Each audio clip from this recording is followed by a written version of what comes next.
এই মুহূর্তে ওয়েদার আপডেটের দিকে নজর রাখা যাক। সকালে আমরা দেখিয়েছিলাম রাজ্যের ছবি, টানা বর্ষণ, টানা বাড়ি ধারা, নিম্নচাপের জেরে এই প্রভাব পড়ছে। এই মুহূর্তে নজর রাখবো এবার বাংলার দিকে। পশ্চিমবঙ্গে কিন্তু এক প্রকার বিপর্যস্ত হয়ে পড়েছে জনজীবন। টানা বৃষ্টিপাতের ফলে যে ছবি আপনাদের দেখাচ্ছি, রীতিমত জলমগ্ন হয়ে পড়েছে কলকাতা শহরতলি এবং বেরোতে গিয়ে মানুষের হাঁটু জল পেরোতে হয়েছে অনেককে। মঙ্গলবার সকাল থেকে এই অবস্থা, ছাতা মাথায় দিয়েও যেন রক্ষা হচ্ছে না। সমস্ত কিছু রাস্তা থেকে শুরু করে ট্রেন লাইন, জল জমার দুর্ভোগ কিন্তু সর্বত্র।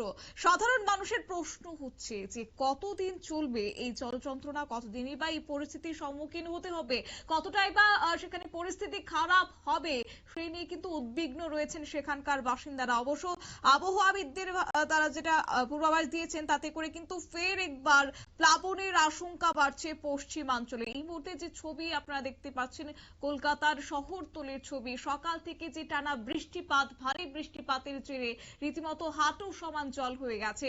এই প্রসঙ্গে বিস্তারিত যাব, আমাদের সঙ্গে যুক্ত হয়ে গেছে শান্তনু।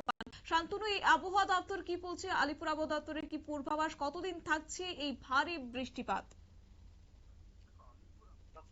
জানা গিয়েছে 2 থেকে 3 দিন কিন্তু এখনো পর্যন্ত পশ্চিমবঙ্গের নিম্নচাপ তা বিরাজ করবে। স্বাভাবিকভাবেই পূর্ব মেদিনীপুর জেলার যে উপকূলবর্তী এলাকা রয়েছে সেই এলাকায় যারা মৎস্যজীবী রয়েছে তাদেরকে যেমন সাবধানতা অবলম্বন করতে বলা হয়েছে, সেই সঙ্গে আমরা দেখলাম যে সোমবার সন্ধ্যের পর থেকে যে বৃষ্টি শুরু হয়েছে, অনবরত বৃষ্টি, যার ফলে কিন্তু একেবারে তিলোত্তমা শহর কলকাতার প্রাণ কেন্দ্র বলা চলে, একেবারে এমজি রোড থেকে শুরু করে আমার স্ট্রিটের বেশ কিছুটা অংশ পুরোটাই কিন্তু কার্যত জলের তলায় চলে গিয়েছে এবং জলের পরিমাণ এতটাই বেশি যেখানে অ্যাম্বুলেন্সকেও যেতে গিয়ে বেগ পেতে হচ্ছে। স্বাভাবিকভাবেই প্রশাসনের পক্ষ থেকে বিভিন্ন ব্যবস্থা করা হলো এবং ম্যানহোল যেগুলো রয়েছে সেগুলো খুলে দেওয়া হলেও জল কিন্তু কমছে না।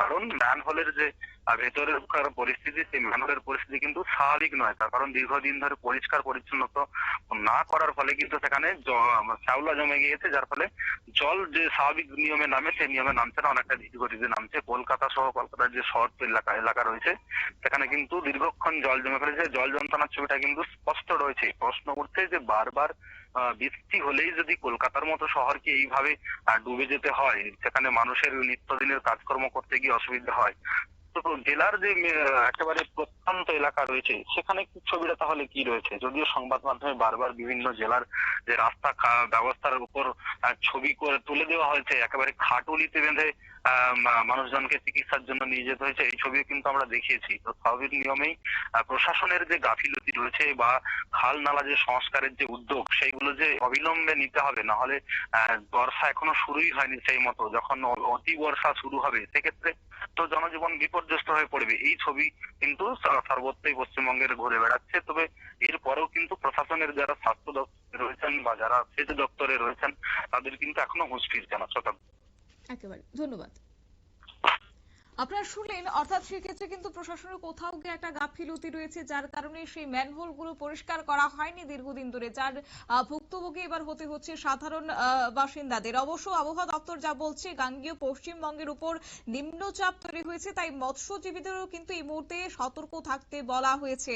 কারণ সমুদ্র উত্তাল রয়েছে, সমুদ্রে যাওয়ার পর এখনো সেখানে জারি করা হয়েছে নিষেধাজ্ঞা। কারণ সমুদ্র যেহেতু উত্তাল, বেশ একটা সম্ভাবনা রয়েছে ঘন্টায় 35 থেকে 45 কিলোমিটার বেগে ঝড়ো হাওয়া। তাই অপেক্ষা করতে হবে 8 জুলাই পর্যন্ত। নিম্নচাপের এই বৃষ্টিপাতে এক প্রকার বাংলার জনজীবন কিন্তু বিপর্যস্ত হয়ে পড়েছে। নিয়ে নিচ্ছে ছোট্ট একটি বিজ্ঞাপন বিরতির সঙ্গে থাকুন।